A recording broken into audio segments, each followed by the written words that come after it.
G'day legends, it's Commy here from Adventure Awaits 404. Hope you are doing well. You join me on Paradise, aka Bribey Island.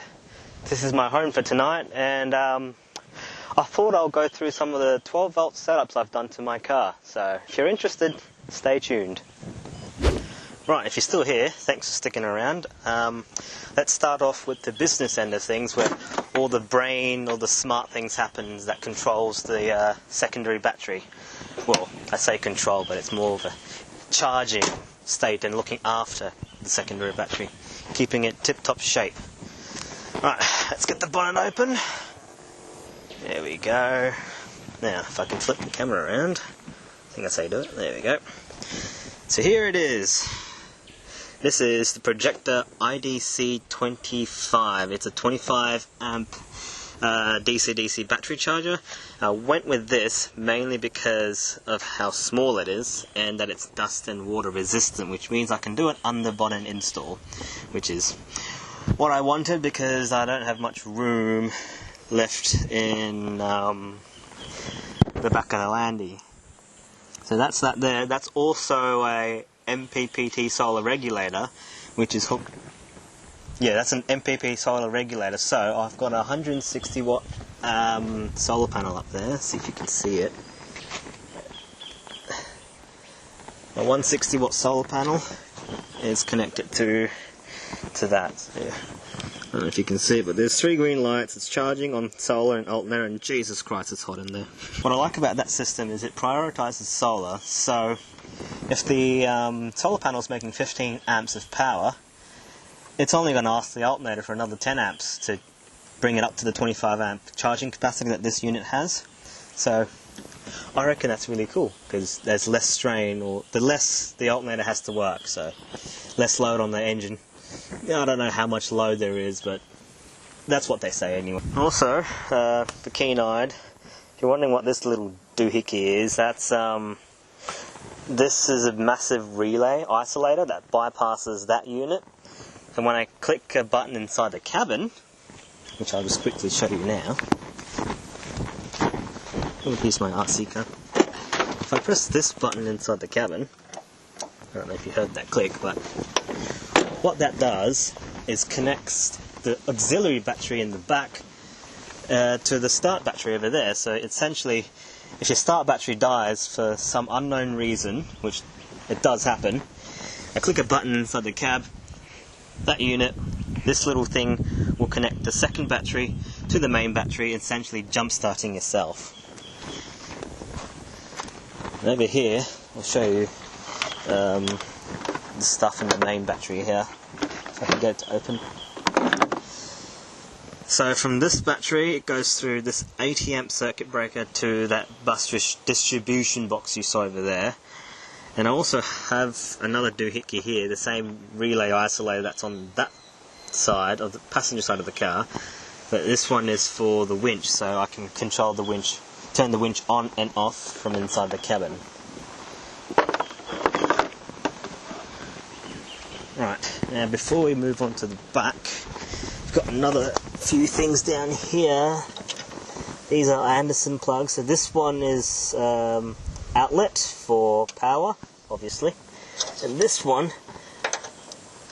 is solar inlet, which I need to get a cover for it, but with this one I can connect a solar panel on it without using a regulator.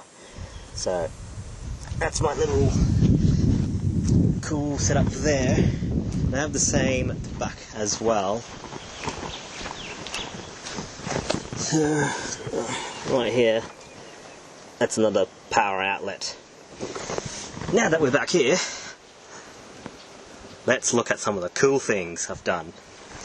So over here I have a battery monitor. I don't know if you can see that, but that shows you the battery capacity and percentage, telling you how much amps it's drawing or getting put back in. That's the capacity in amp hours.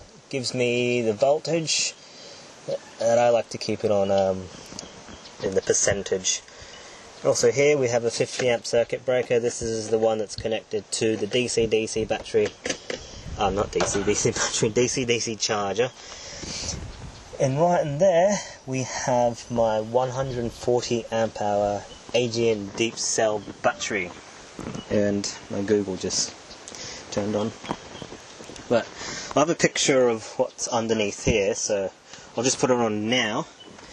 So as you can see, on the left side of the negative terminal I have a battery shunt for the battery monitor, and on the right you can see all the battery distribution boxes and this automatic resetting circuit breaker, because if for some reason if a circuit breaker goes, I'm not going to be able to bloody get to it because it's underneath all the cover. I modified the factory 12 volt cigarette plug and just put a permanent wire to the battery so the fridge that it's connected to is always getting power. Now moving on to the right side of the car. Oh, I have a switch here, so when I turn that on, basically this turns on, all these accessory ports gets powered. And if I pull this away, pull that first out of the way, you can see that's my fuse box that connects to each individual output. And if I can maybe get this out. Oh, yep. Another distribution box, and that circuit breaker there is for my air compressor, which lives underneath this flap here. I can't take it off. But yeah, what else have I done with the 12 volt? Over here there's an inverter, and that's my power board, as you can see. But another cool thing I've done is over in the back seat here. Excuse the mess. I don't know if you can see it. Probably not. Yeah, I think it's too dark. But there is a 12 volt to 40 volt outlet. I will take a picture of that and put it on the video because it looks very dark and probably couldn't see anything. Now we're in the control side of things. You can see I've got a light there that's telling me that the DC-DC charger is charging the battery. If that is flashing, it means I have an error. Now over here I've got two voltage meters, so if I turn it on to accessories, so that is the auxiliary battery and that is the start battery. And if I press the button to jump start myself, which is connected to the rear which connects the rear battery to the start battery, the voltage should equalize or come close. Yeah. And if I let go, there you go.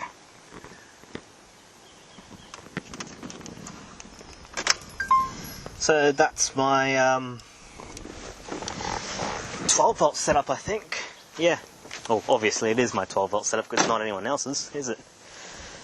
But yeah, that's my little 12 volt setup I've done for my car. It has held up with all the camping trips I've done.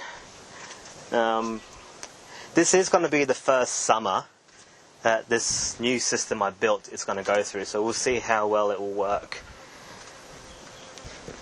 So I've got the fridge running. I usually have a freezer there, but I didn't bring the freezer. Probably should have because it's hot. And I've got my new accessory here. My 12 volt oven! Phew! Happy days. Yeah, I think that's it for my 12 volt system. I've probably forgotten a couple of things as usual, but hope you enjoyed the video.